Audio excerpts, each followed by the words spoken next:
Welcome back to the Liminality Podcast.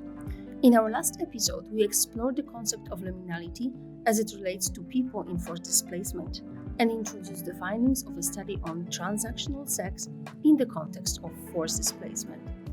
In this episode, we will zoom into the findings of each country setting involved in the study: Lebanon, Turkey, Jordan, and Greece. Joining me are members of the Liminality Research Consortium and the lead investigators of the Lebanon and Greek research sites, respectively Dr. Jinan Usta and Thanasis Tirovolas.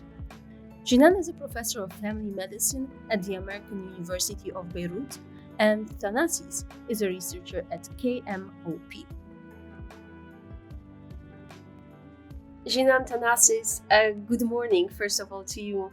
And I would like to start this new episode by reminding everybody that there was already one episode that introduced the research of liminality into the audience. But I would like you to, even though your research was very specific on specific countries, to do a short recap of the key findings across all of the communities you researched. Hi, I'm glad to be part of this podcast.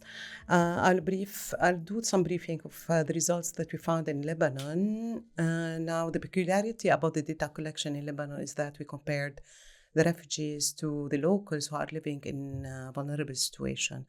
Now, why we did that? Because we didn't have refugee camps for Syrian refugees, so they were living in the same places that the vulnerable population, the poor population of the Lebanese were living in, and sharing more or less the same living situation. Plus, we had the financial collapse in Lebanon, plus we had the port explosion. All of this put everybody in very tight situation. And we were wondering whether the same survival strategies were going on or were used by the Lebanese versus the refugees. And actually, we did find that we had more or less the same survival strategies. They all used the ways they've used to bypass the financial situation were the same, like cutting down on their expenses, using more work.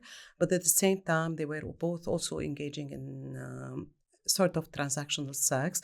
Now, being refugees put them at a more vulnerable situation because they were feeling less protected and were considered to be more vulnerable than the locals. So they were more harassed by other people than the locals living in the same conditions.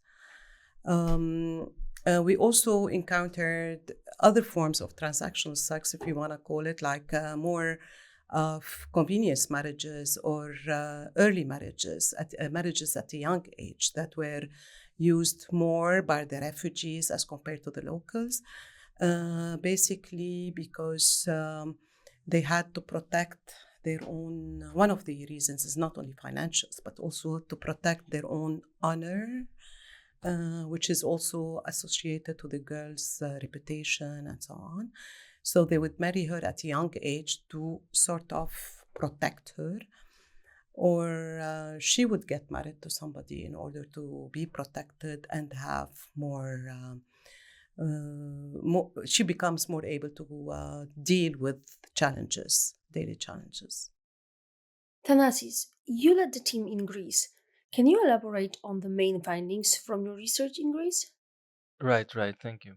I think as Sirin and Monica said in the episode number 1, I think Greece actually validated the findings of all the research because the phenomenon was widespread. So everyone knew about it, but no research has been done. So I think it was very important to following the summer of migration of 2015, it was very important to actually add both Greece and Turkey in the research that we conducted.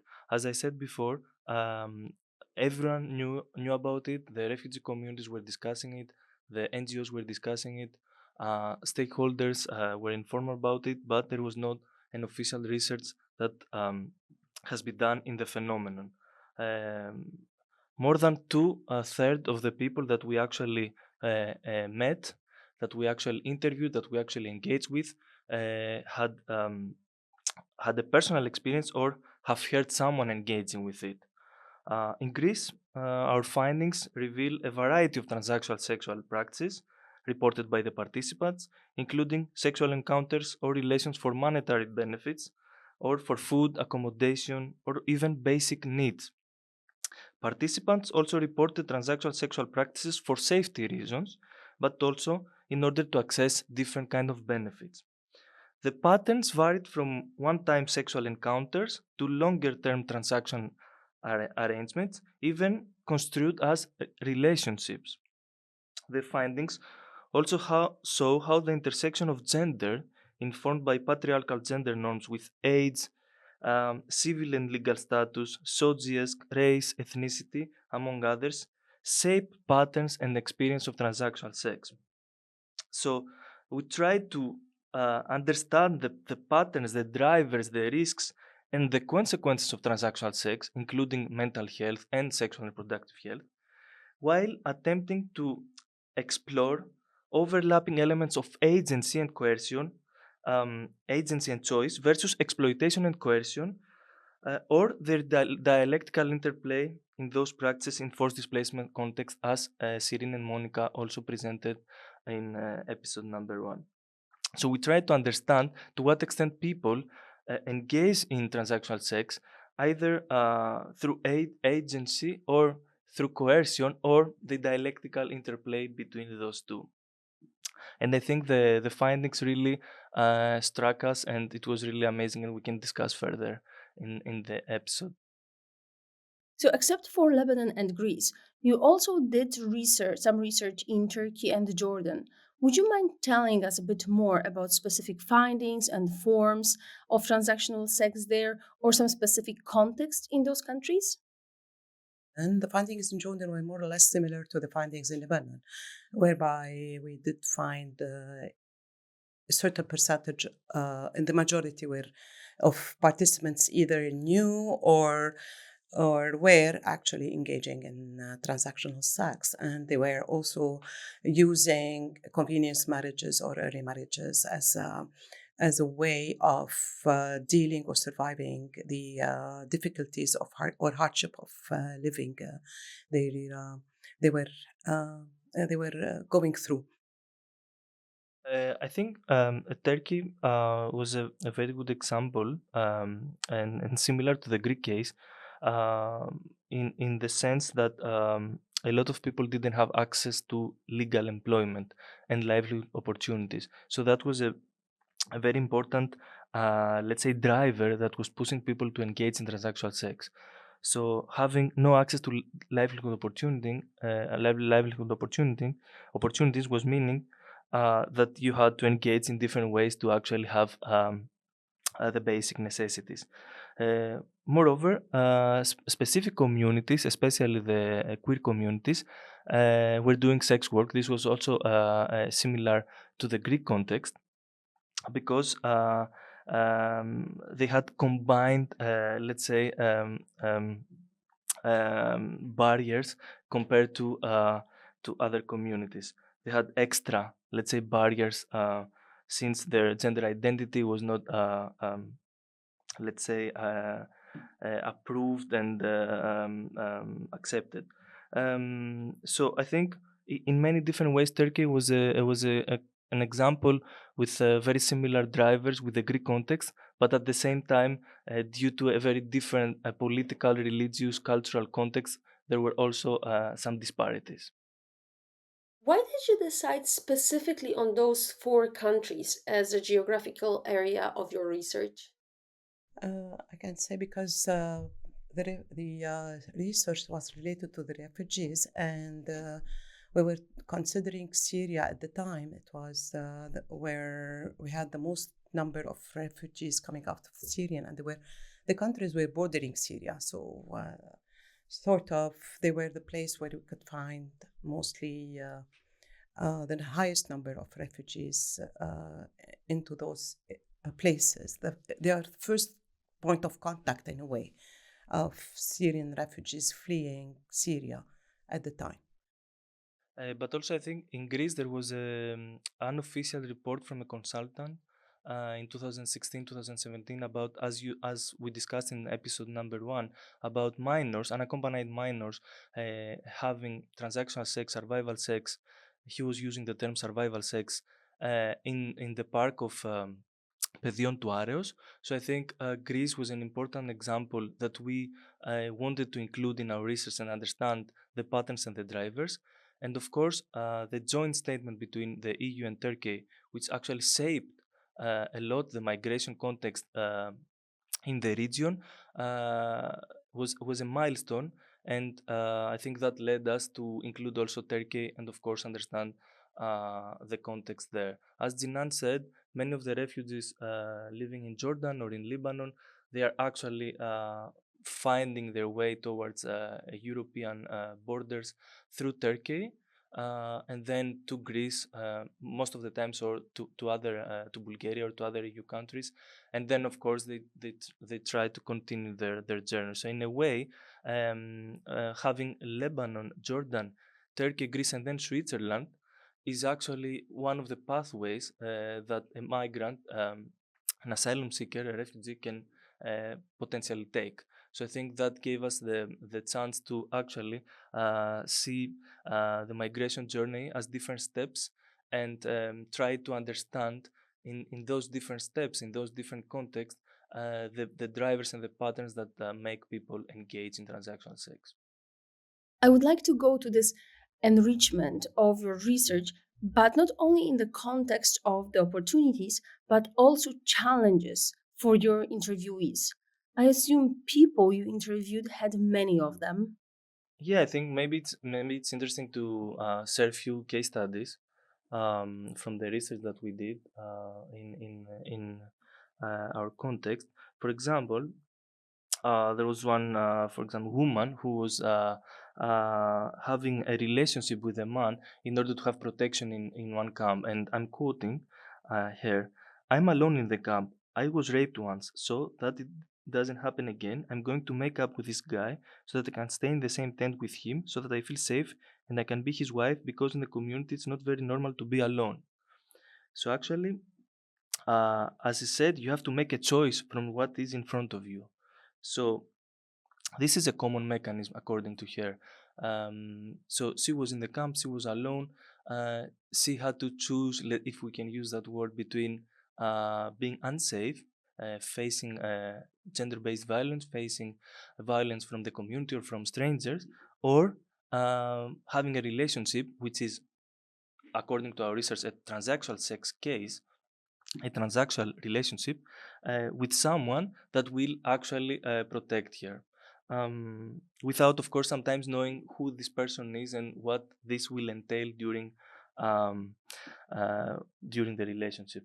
Maybe that's one a good case from Greece, and I can share a few cases later on as well.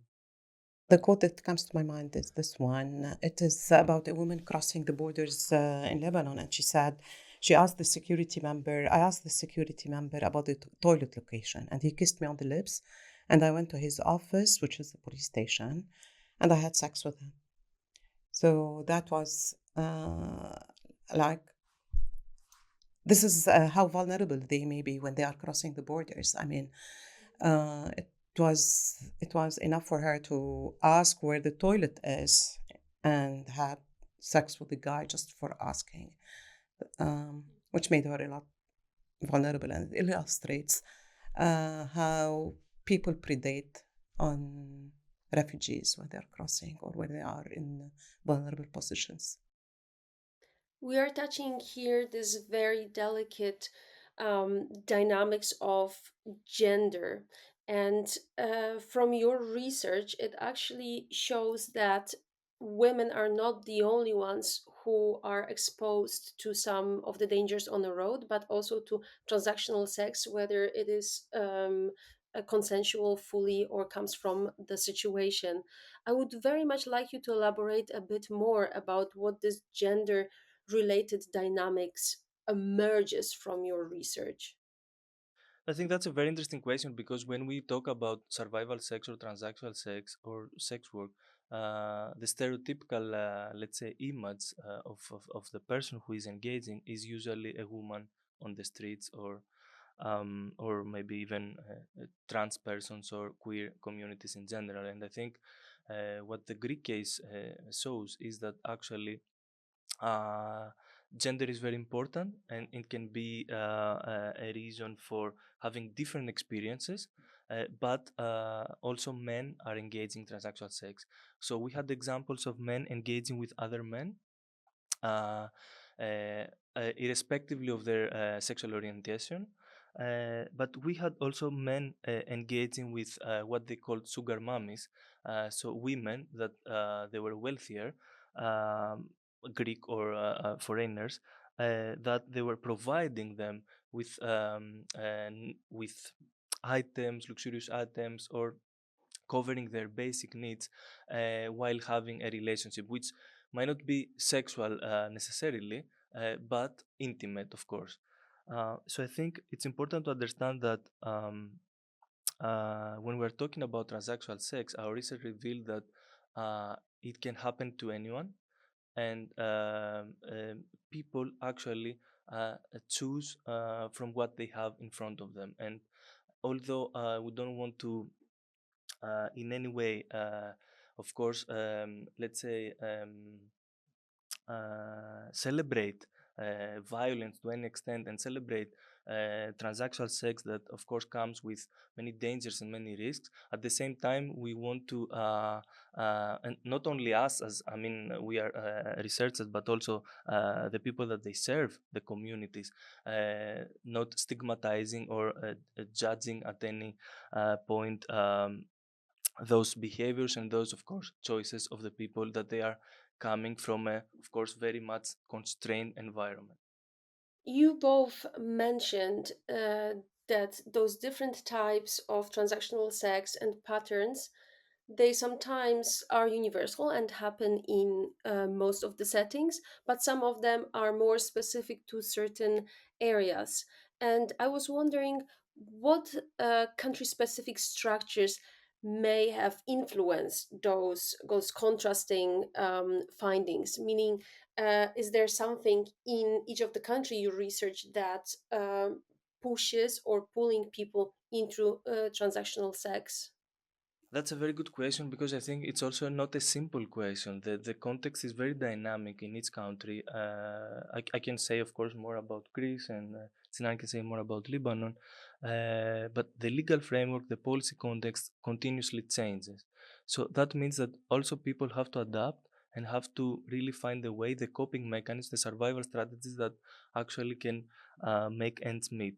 So, for example, in Greece, when you are a beneficiary of international protection, where your asylum decision is over, when you get your asylum, let's say that you have a positive reply, then you are not eligible of any assistance from the state.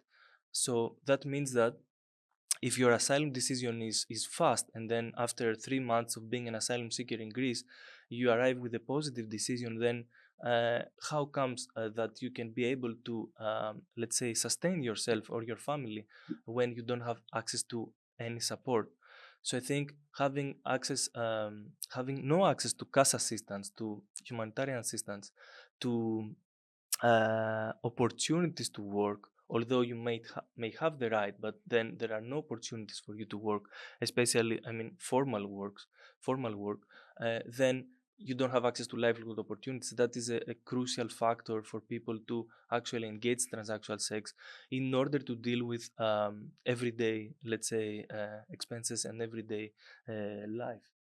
I can talk about Lebanon. How does it differ from other countries, or Jordan, more or less the same, because we have comparable cultural backgrounds in a way. So I can say that when people engage in transactional sex, they are not looked at in a positive way. Let's put it that way. They are always, or they are being labeled, ostracized in a way, so that they cannot talk about it. They cannot, even when they fall into problems or health issues, or or they suffer from it. They cannot go and seek help, or even if they get infections, or they feel they need psychosocial support, they would suffer in silence in a way.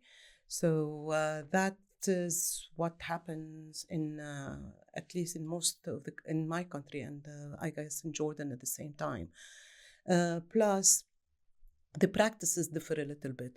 So like I've said, we have this convenience marriage, which is more common in our population, and we also have the early marriages. Although we know early marriages are sexual exploitation, but it is happening, and it is one way of survivor, and it is something we really need to deal with, because we have girls being married at a young age, and facing all the problems of early marriages. And there is not much to do with it. We can do about it. We also have the gender, let's say, going into, I would say, how do I say, gay kind of. We also found they're using those sexual relationship in order to get, in Lebanon at least, we did find people engaging in same sex, so that they can file for assistance, and they have their own papers being expedited. Jinan, you mentioned early marriage or child marriage. Can you elaborate a little bit more about this and how you handle this topic within the context of your research? Well, let me start by saying child marriage is, I wouldn't say a common practice, but it was happening within the Syrian communities. But we saw a real increase in that phenomenon happening within the refugees, and it was used as a way to survive, or at least to protect the girls. Though we know that child marriages are actually sexual exploitation, but it was, although it is known as a sexual exploitation, but it is used as a survival strategies by Syrian families. It is very difficult, but I will ask you to translate your research a little bit into the real world, because we're talking about real people experiencing real things. And how would you implement the findings of your research into the real world? So, meaning field workers' practices, policymakers. What can we do to actually address this issue? What can we do to make it safer for people practicing transactional sex? I think first of all, we have to maybe discuss on two different categories. One is, of course, the people that they wouldn't want to do it, but they do it out of coercion. They do it out of the very limited choices that they have, but they wouldn't choose it if they had different options. For example, we had cases of people doing it for example, obtaining the passport fee. Other people were doing it for accessing food, or even accessing medical treatment. For example, queer people, if they want to do the gender affirming care. So for those people that they were actually doing it, but they wouldn't choose to do it, but they do it out of, let's say, coercion and out of structural constraints, there are specific policy recommendations that, of course, we have also elaborated, but I think that governments and UNHCR and other important stakeholders could actually implement by removing the structural barriers and the structural constraints. So, for example, if the problem is that people don't have access to legal jobs, give them access. If people don't have access to CAS assistance, provide with specific criteria CAS assistance. If people, for example, cannot access healthcare, provide them the access that they need. For the second category, where people actually are very okay with doing it, and they would choose it even if they had other choices, probably what we need to do is, first of all, not be judgmental and change the approach of field professionals like social workers, interpreters, cultural mediators, psychologists, health workers. They shouldn't stigmatize those people, they shouldn't judge them, but also inform those communities, inform those people about the risks that those practices entail. So inform them about the sexual and reproductive health risks, STIs, HIV, unwanted pregnancies for women, etc., and also support them in terms of mental health. So they could have access to mental health support for free, of course, and access, of course, to condoms and free testing and screening for their health. Yeah, I would add one more item I thought of it is improve the help-seeking behaviors of the refugees. This is something we don't have developed within the refugee setups or humanitarian crisis response. So at least to have a good system whereby in place, whereby if a refugee has a certain problem, they can go and address, and they feel protected and relatively safe.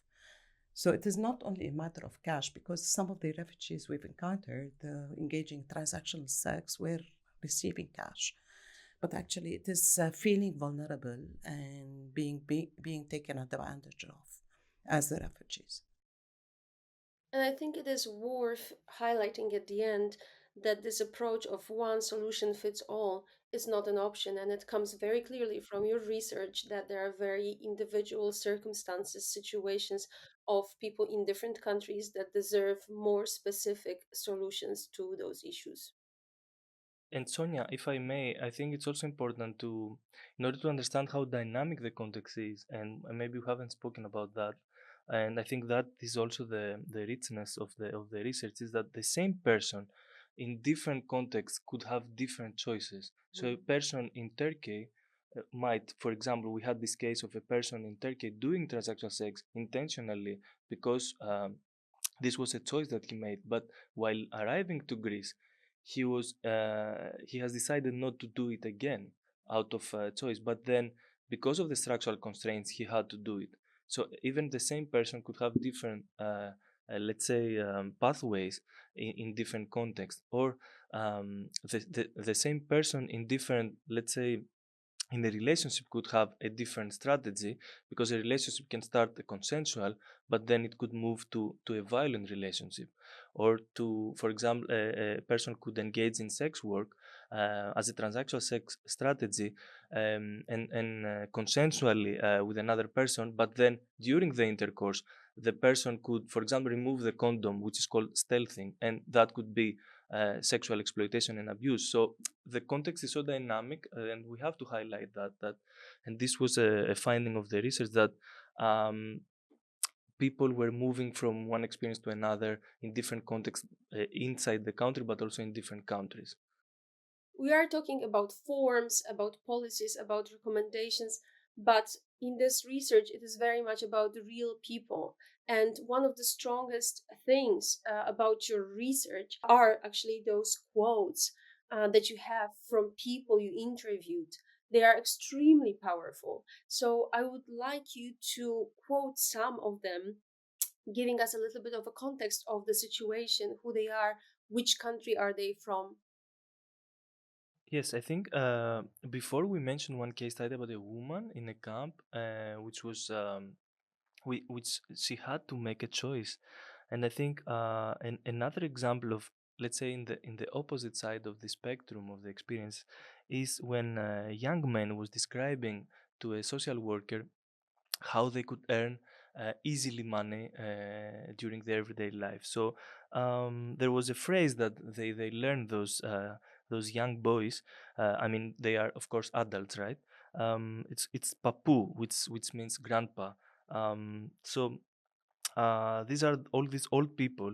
So an organization was giving pocket money to those young uh, adults, but of course they were replying that we're not interested in getting this 15 euro pocket money, because we have this papu, we have this grandpa.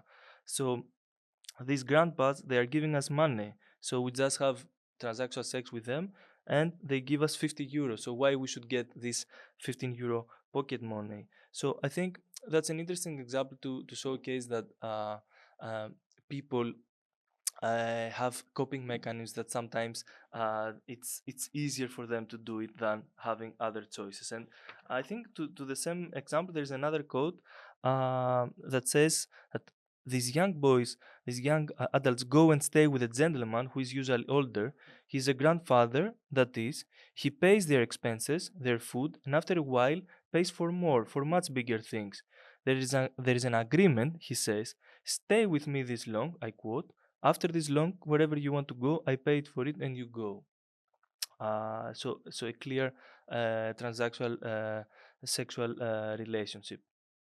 Another example that I think it's interesting to share with the podcast listeners is from a woman that, and I quote here, in Athens, I didn't have a place to live or something to eat. So someone proposed that I go work in the house of a family. For me, it was very fortunate. I didn't have a house, I didn't have anywhere to go. I arrived there, I found two young men and their grandmother. In the beginning, I started working without problems. And then he, one of the men of the family, the eldest, told me, in order to stay here, you are going to date me. You either accept or you leave the job. As I was there, how can I leave? I have nowhere to go. I haven't even worked a whole month. What could I do? I was obliged to accept. And then, this person every day when he was coming back from work, he had another job to satisfy himself with me. After a while, the younger brother did the same. This is when I left because I didn't have anywhere to go. I didn't have a house, and you go to live in a house with nationals from your community. You explain the situation, but then they as well, they will try to benefit from that.